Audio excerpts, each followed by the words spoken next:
Bapak di sini. Kabar kalian semua? Baik. Bapak di sini hanya ingin menjelaskan tentang pembelajaran yang mana judulnya adalah rukun Islam dan rukun iman. Yang mana di sini nanti Bapak bagi menjadi 3 kelompok. Bagi 3 kelompok, yang mana di dalam setiap kelompok itu Bapak kasih pertanyaan. Yang kelompok pertama misalnya pertanyaan apa rukun iman yang keempat. Nah, itu yang dijawab nomor pertama dan nomor kedua dari kelompok tersebut. Jadi kepada adik semua, silakan membuat kelompoknya. Itu langsung tugas. Baik, di sini Bapak ingin memberitahu kepada adik semua yang mana apabila dalam setiap kelompok itu, misalnya kelompok pertama yang nomor 1 menjawab dengan benar, maka akan mendapatkan poin. Dan apabila menjawab dengan salah juga akan mendapatkan poin, namun poin tersebut dikurangkan. Siapa yang poinnya paling atas, dia akan mendapatkan hadiah. Jadi kelompok pertama saya beri namanya iman, yang kedua takwa, yang ketiga ihsan. Adapun kelompok pertama yaitu iman, coba jawabkan pertanyaan yang sudah Bapak tuliskan di depan.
Dan selanjutnya kepada kelompok 2 untuk menjawab pertanyaan yang sudah Bapak tuliskan.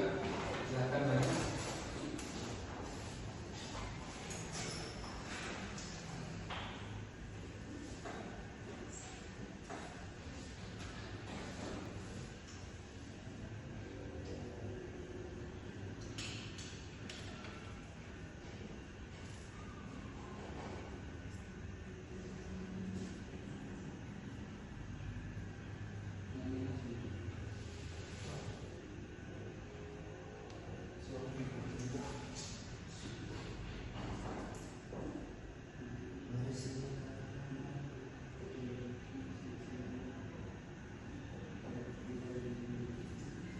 Baik, saya kelompok 3. Silakan maju.